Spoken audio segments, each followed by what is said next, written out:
This video is a part 2 to this one right here. You don't need to watch that to understand this. I just want you to know that before we start. Before we can continue our journey, I have to bring up something that I forgot to mention, and that is Season 1 OVA. And me forgetting it perfectly says my opinion about it. This easily, hands down, has to be one of the most boring piece of Uma Musume content that they ended up releasing. Mainly because the main story focused on these three characters right here, which are barely introduced or in the anime at all, but they are the center of this, and they just have the most boring team drama of all time. All of the conflict in this series ended up happening because this character right here is just sad and angry at them for no reason, and then her two friends decides to handle the situation in the most nonsensical way of all time, and they are somehow able to stretch out a plot which can easily be done with just one simple conversation to be 3 episodes long, which is truly something that should be rewarded. That is full on YouTube slop tuber level of filling and making stuff longer than it needs to be. The only thing I like about this is that the animation looks horrible. Throughout every season of Uma Musume, it usually looks really good. You can tell that the animators put in a lot of effort into it, but not for this one. I don't know if it was given to the Z team or if it was rushed. That's probably the reason why, but it just looks hideous. It has this horrible CGI. Like, brother, what is wrong with these models?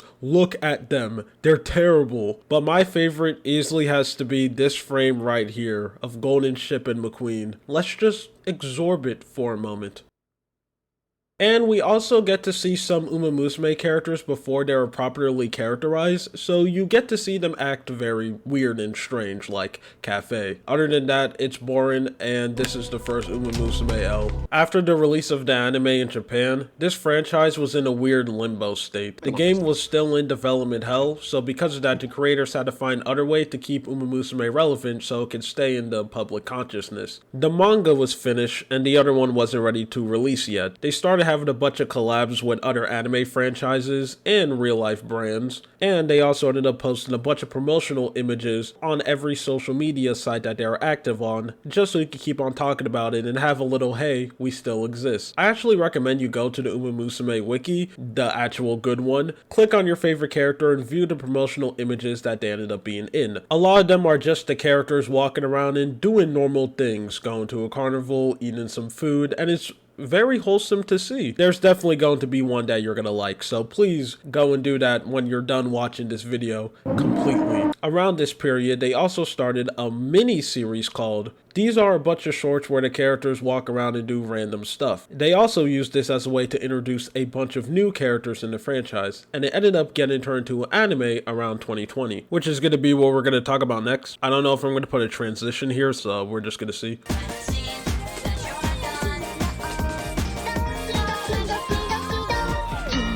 The anime is a 3-minute long shorts of these characters just walking around and doing random stuff. And since they're so small, I'm actually going to talk about all of them. Wait, bite-sized thing, easy to consume and talk about. I think you know what that means. It's time for another tier list. And this time, I actually made it. Yes, I know. Amazing. Episode 1 of the series is pretty okay. The whole premise of it is that it's a makeup exam that Special Wheat definitely said that name wrong, so Sam's gonna say it, and Wondergrass is taken. The whole joke of it is that Special Wheat ended up staying up all night trying to cram study, so she comes all tired. So tired she just completely give up trying to actually take the test, and she ended up taking up a luck pencil that she got from, okay, wish me luck. I'm actually gonna try to pronounce her name. So let's see. McCain Kafu Sa'a?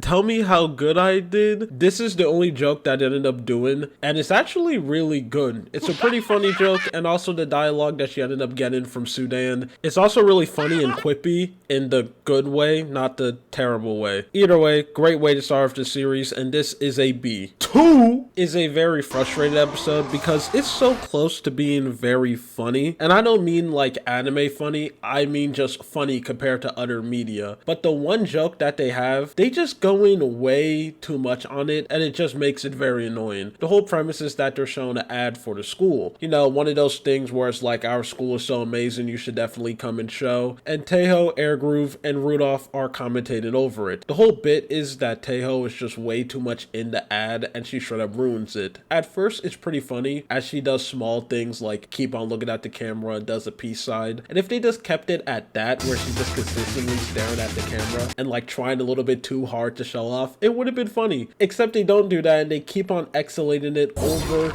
and over again until they make it to the end point where I was just rolling my eyes. And that just sucks. I really feel like if there was a little bit more subtle, they would have had something really good. The only positive part of this is that it actually ended up spawning a meme from the global fan base that's actually funny, and it's this right here. Wait, that didn't come from the global fan. It ended up coming from Uma Musume fans who liked the franchise before the global release. So the OG fan base. Because the global fans of Uma Musume suck and they're incapable to do anything funny. They're a plague on this planet and they should be exterminated immediately. Either way, this episode goes into a D, and that really hurts me to say because they really had something good here. 3 is just whatever. I don't really have a lot to say about it, except that this line is really funny. Other than that, it's just fine. It's the most C-tier thing to ever exist. 4, one of the best episodes. No, I'll go as far to say one of the best things that this whole franchise ended up making. And it isn't really that surprising, since it's surrounding one of the best characters, and that's being the Emperor. It's insane how this character is able to work, because she is very one note. Her whole joke is that she's obsessed with herself, but they're somehow able to take that gimmick, not make it annoying, and also stretch it out where it's still entertaining to this day. And she's also very versatile, where she can be in multiple different platforms, whether that's in the anime, games, or shorts, and still be entertaining. That's how you do a character like this right, because most of the time a franchise try to do that, they just play the character too much and then it just become annoying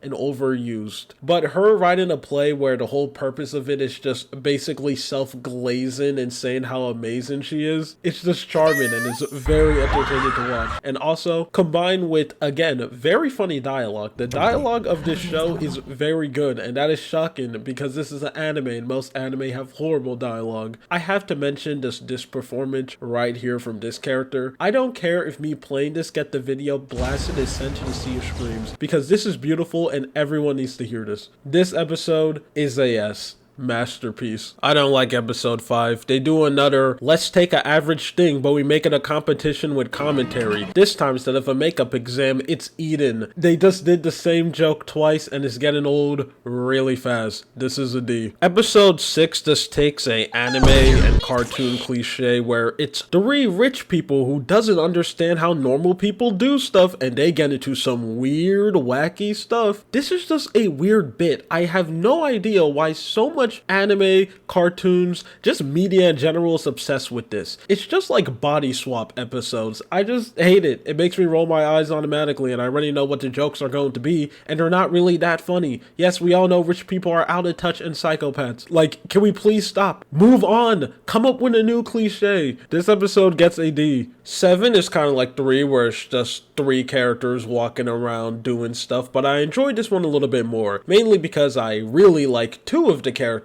who are in this, not this one. Yes, I will stay saying that she is one of the most boring characters in the whole franchise, okay? People only like her because she's a generic, oh, I'm a loner type, so people can be like, oh, she's just like me and I relate to her, even though you and her have nothing in common because you're just a loser who can't talk to people because you're scared to make connections, and you gaslight yourself that you're actually a cool loner so you can go to bed at night. And I know this is going to relate to someone who watches this video because there's so much corny people like this that they decide to make their whole category of content just for loners cope. It's called being a Sigma male. People are still talking about that thing to this day. What's wrong with people? Back to the actual episode. It's just a team walking around going to collect some beetles, and it's very wholesome. Until the last part where they're running away from some hornets for no reason. I feel like they just ended up doing this so they can have some tension in the part, but I feel like I would have have just enjoyed the episode better if it was just a wholesome moment of the three of them collecting beetles and talking to each other, because when all of them are together, they do have some very nice dialogue. But either way, it's still fine. I give it a C. Episode 8 is a S. Amazing. First, it's a Power Ranger reference. And I think I said this before, but this is a franchise that I secretly enjoy. Okay, it's a hobby that I never talk about to anyone, and I will also never bring it up on this channel. I don't even bring it up to people in real life. I just keep it to myself. And the only thing you're gonna get is like a little reference when I put a clip of the show on for one of my videos as a joke. That's all you're getting. So anything that is a Power Ranger reference is just an automatic high in my book. And before someone says it's actually based off the Japanese version of it instead, bro, you're white and you're never going to be Japanese. Shut up. You know what I mean. The only downside of the episode is that Sudan ended up doing one of my biggest pet peeves when it comes to comedy writing, and that is the character who just points out the crazy thing that's going on. She does that for like the whole first half, and it generally brings it down so much. Oh my god, you're not supposed to do that. Wow, that's so weird. Even with that, this episode is still very entertaining. It has good jokes, and I'll give it an S. Episode 9 is one that I always forget exists, which I don't really know why, because it's really enjoyable. The whole part of Mitsuki trying to forcefully install herself into this idol group that Smart Falco ended up dreaming about is just very funny. And also the whole gimmick of this character being treated like she's 500 years old, even though she's around the same age of everyone else, is very funny and also sadly relevant to the way how the world is moving, especially in this generation that most people watching this video are a part of, Gen Z and Gen Alpha. Treat growing up. People are really walking around thinking that all because they're in their late 20s or early 30s, their life is over and they have no way to ever succeed, even though that's not true, because there are a lot of people currently right now who are reaching a high point of success in their early 30s or late 20s. So it kind of makes this character depressing to look at, but that is something that's completely not her fault. And I also know this character isn't some secret commentary on the way how we look at age. This is a slop franchise, so it's not really her fault that it's depressing, but it's just funny to bring up. Anyway, this episode makes it into A. Episode 10 is the mandatory horror episode, and this one just isn't really that good. Another weird cliche that a lot of cartoons and anime do, and most of the time it really doesn't work because they try to actually be scary, but look at this, it's not scary. So it's rather you lock in, or if you're not gonna lock in, you make it a joke. Thankfully in the future they just go on the make it a joke park. Anyway, this is a D. Episode 11 is actually really good, and it's also the best looking episode, like aesthetic wise. The gist of it is that these two characters right here are trying to be detectives, and they are just garbage at it. So bad that the corporate snitch on themselves. This is just a premise that I'm shocked I have not seen a lot of shows do, or if shows have done this, I haven't seen them. This is the first time I ended up seeing this concept, and it's very funny. Also, Major Ryan and Nice Nature makes such a good duo in this episode that it's kind of sad we don't really see them together in the actual games or anime. Maybe they are. I don't really play Nice Nature that much, but I have been using Major Ryan a little bit more because in the Japanese version of the game, I did just recently ended up getting her Valentine skin, that's such a good looking skin. So maybe when I play them more, they may do some more interaction, but I really wish we could see them in the future because they make a good duo. Wait, I talked about two female characters. It's time for me to make a unfunny anime YouTuber joke. Man, two female characters together? Huh. I wonder which one is on top. Get it? Unfunny sex joke. Laugh. And the final episode of the series, 12, yes, it is another commentating one, but this one is fine because it's the actual race, and also all the jokes in this episode aren't overplayed and are coming in quick bursts, making them very funny. So this one is really good. The joy of the episode just speaks for himself. Also, all the outfits that the characters ended up getting into are just so nice, and I do think this is a bit, and I think it would be very cool if all of them actually got this outfit in the game. Probably not the one for temp because that's going to attract probably one of the worst group of people of all time, and that's being short lolly fans, and those people are plague to the universe. But I think these two, especially the magical girl outfit for Amazonian, could be a very nice thing to add in the game. Also, can we get a magical girl or Power Ranger theme event? Either way, these are like the two things I desperately want them to do. Please. Way more better than like alt outfits like they've been doing recently, but I'll save that when I actually talk about the mobile game. This is the end of this series. I really enjoyed this little side series of Uma Musume content, and it's generally kind of sad that a lot of people in the whole global fan base never really watch this or talk about it that much, but most people in the global community seems to not know anything about Uma Musume at all. Still to this day, 6 months after the game ended up releasing, most people in the community are still stuck at B+. During this time, a lot of people on the Japanese side had S-rank characters and were already flooded online with overpowered, properly built characters, but since the global side is filled to the brim with so much misinformation, of course people still don't know how to play the game, even though playing the game is very easy. Before we can move on to the next part, we're actually going to continue our first Uma Musume tier list, rated all the songs, which I've actually made. Yes, I know, I'm amazing. We are going to be talking about the anime openings and the ending.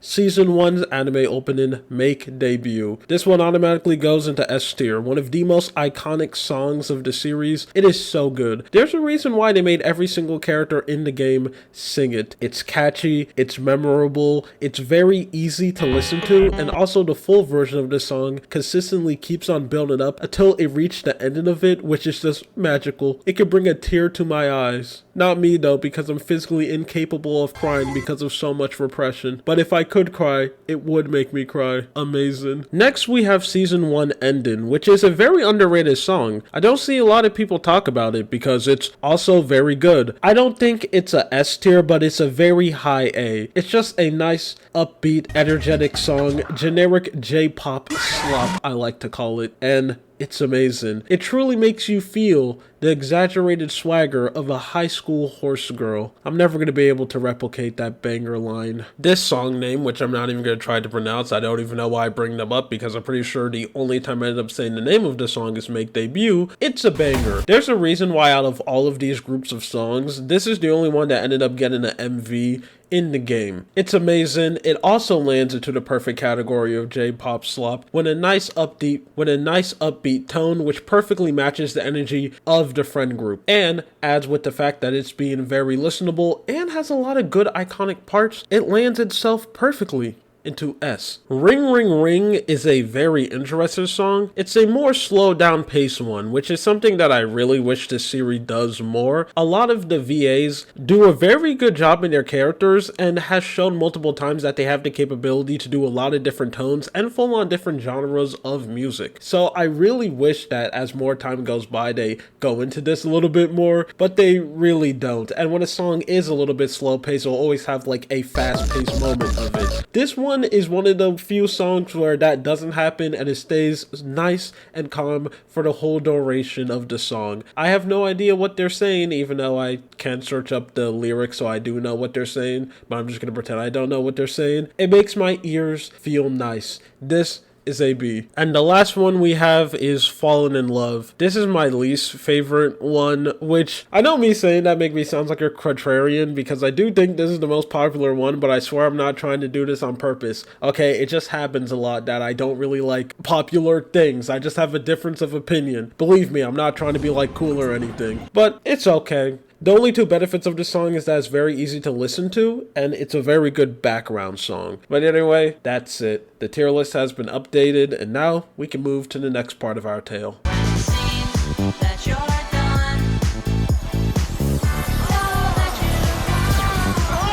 That's right, the next part of our story isn't Season 2, it's actually Cinderella Gray, because this ended up coming out around 2020, which is something that I know you didn't know. I didn't know the information either, so don't worry, we both learned something new. Let me tell you how this section is going to work. Since this video is going to be more than 2 parts, because seeing how much Uma Musume content they have right now, I am going to be talking about this for a while, and I also don't want this video to be 1 million hours long. I'm not one of these YouTubers YouTubers, I'm not going to talk about the whole series in this section. I'm only going to be talking about season 1 of the anime. And then throughout the other parts of this Uma Musume, whatever I want to call it, every section I will add in talking about season 2 and then the rest of the manga. And then hopefully eventually down the line we'll talk about all of Cinderella Gray. So that's how this is going to work. Also, as the recording of this video, season 2 isn't finished and I really don't know where it's going to end. I think it's probably going to leave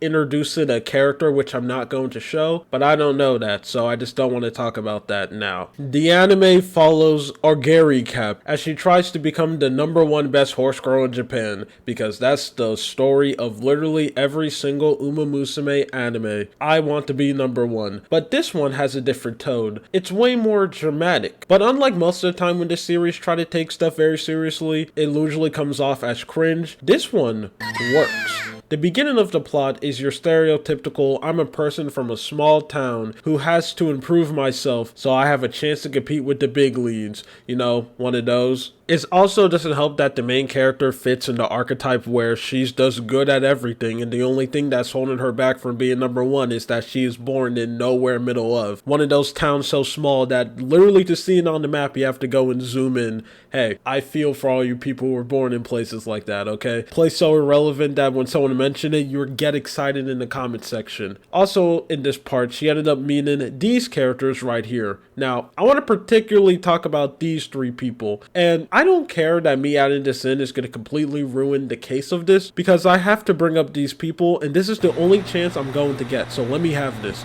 These 4 right here are the first main antagonists that Orgari Cap needs to deal with. These 3 are just the stereotypical, I feel like I'm saying that word too much, let me change it up a bit. They're just your generic bully archetype. This one, the leader of the Goon Squad, easily has to be the worst because her backstory and the dramatic reason why she's like this is because she thinks trying is cringe. I'm not even making this up. That is actually her story, which kind of like Mizui Sky, this is weirdly predates the modern mindset how a lot of people in Gen Z think, even still to this day. And I just think it's interesting that 2 times this slop series that only exists to be blind entertainment and for you to spend all your life savings into trying to gacha roll for the character that you want, still have not got Angus Digital to this day. I hate gacha games. The fact that they're able to predict how people act twice is just very bizarre. And yeah, if you're wondering what about these 2, they literally do nothing for the whole series. The only relevant thing about them is that I really like the design of this character, and I was very shocked when she ended up having blonde hair. Like when I first read the manga, I really thought she had black or red hair, not like blonde,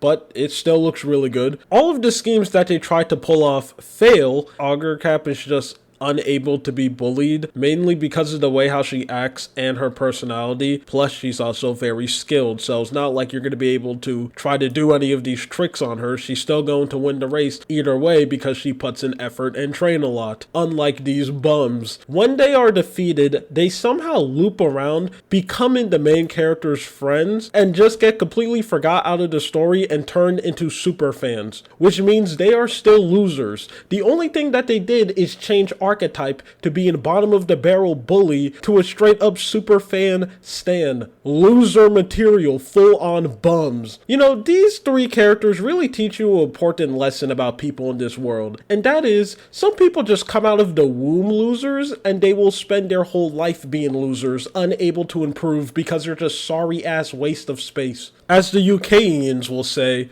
proper waste man. You really need to have their accent to say any of their slangs, because if you don't, it just sounds so dumb. Oh my days. That man is a proper wasteman. Oh jeez, that sucks, because they actually have some of the best sayings out there, and they come up with their own terms, unlike everyone in America, and basically everyone else around the world who just wants to copy black people and then call it Gen Z slang. The last person part of the Worthless Squad is March. She is the first rival, and again, I use that word in heavy quotation, because because she's also a character who is washed. She thinks that she's the biggest and baddest person in the town, she's the fastest, she trains the hardest in her area, but the only reason why she's number one is because everyone else around her are lazy and suck. So of course if you put in a little bit of effort, yeah, you're going to be better. Your competition is literally a bunch of people who don't care. And because of that, she has a overinflated ego as well. When Augur Cap ended up coming around, she just got absolutely destroyed, and it stays like this for the whole series. The only time when she has a chance to win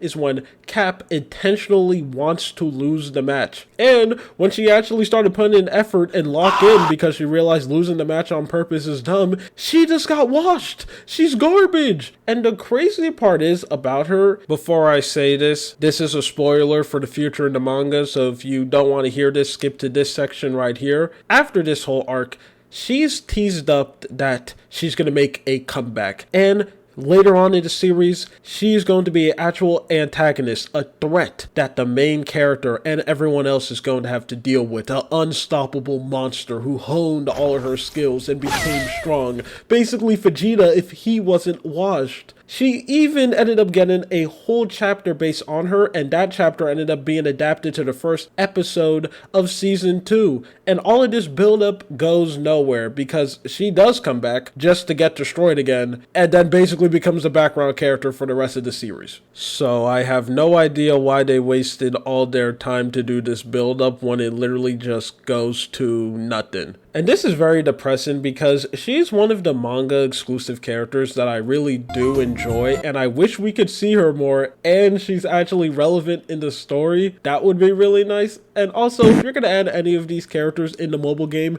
make her one. She just deserves like some level of respect. Make her like a 2-star character that a lot of people can get. Also, the mobile game desperately needs more 2-star characters. Do that, because they just do her dirty, man. That's messed up. And her design is fire as well. Come on, man. She deserves more. She deserves better. Okay, with that all out of my system, let's actually talk about season 1 of the anime. This has 2 arcs. The beginning one, where you get introduced to all the characters that I end up talking about, and it does a good job setting the foundation and introducing you to the 3 main characters of the series. You get to see the relationship grow between Augur Cap and her very first trainer, the friendship that she ended up spawning with this character, which spawns into a very wholesome relationship throughout the whole series, as she becomes like a shoulder that Augur Cap can lay on, talk to, a line of support, and they have a very nice wholesome relationship. And it also has a very nice first conflict where Augur Cap wants to follow the dreams of her first trainer,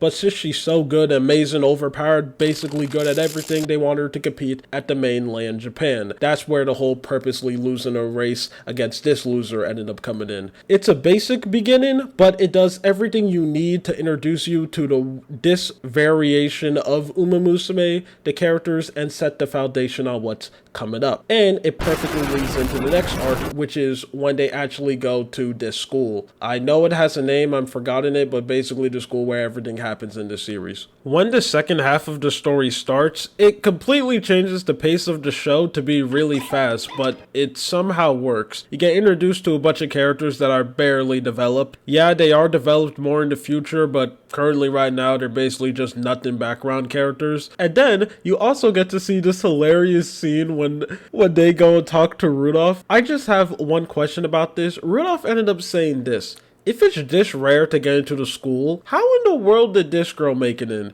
Because she has been characterized to suck and not be good at anything race related, so how did she make it in? But I guess I'm not supposed to think about that. The main character need their cute and marketable sidekick so we can go and sell figures of them in the future. I also just love how over dramatic this conversation is, especially this part right here. Why is she collapsing on the ground? I love animes, whack ass garbage writing. Please never change and never try to make better TV shows. Just keep on making slop so I can be entertained. Unfortunately, this section of the anime is just really weak. It gets really repetitive fast because you know how every race is going to go. Augur Cap is going to come up and the antagonist of the day is going to be like, she's not going to be able to beat me because I'm amazing, and insert something something something. She's going to have trouble. Then the race starts. Augur Cap is looking bad. It's not looking good for her, but then, oh, Suddenly, out of nowhere, she locks in and shows everyone her true power, and they're all like, oh,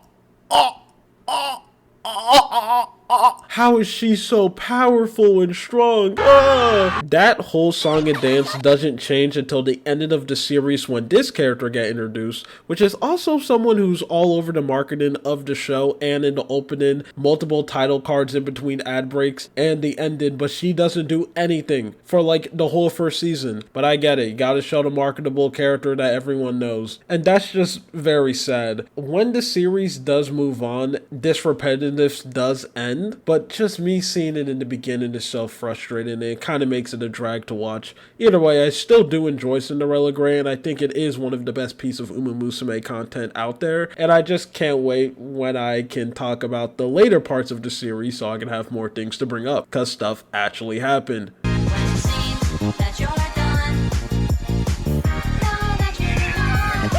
Season 2 of the anime is the second time when Uma Musume tried to take a story very seriously. It's completely different than Season 1, which is way more lighthearted. It's just Special Wheat walking around, making friends, and winning races. This one they try to do the same thing, but now it's dramatic. But unfortunately, it falls flat in my opinion. The main character this time is Teiho. You follow her as she tries to follow the footstep of her idol, Symbol Rudolph, a Triple Crown champion, which in the world of Uma Musume is a record that have not been beaten yet. And with Teiho being the #1 simp for Rudolph, who will literally stop what she's doing to talk to her. She, and not just her, a lot of people believe that she got what it takes to beat the record. The looks, the skills. All she needs to do is put her foot on that track and start moving, and man does she run, until she gets hit with a tragedy. She's unable to do that because she have to deal with the main antagonist of this part, and that is her foot,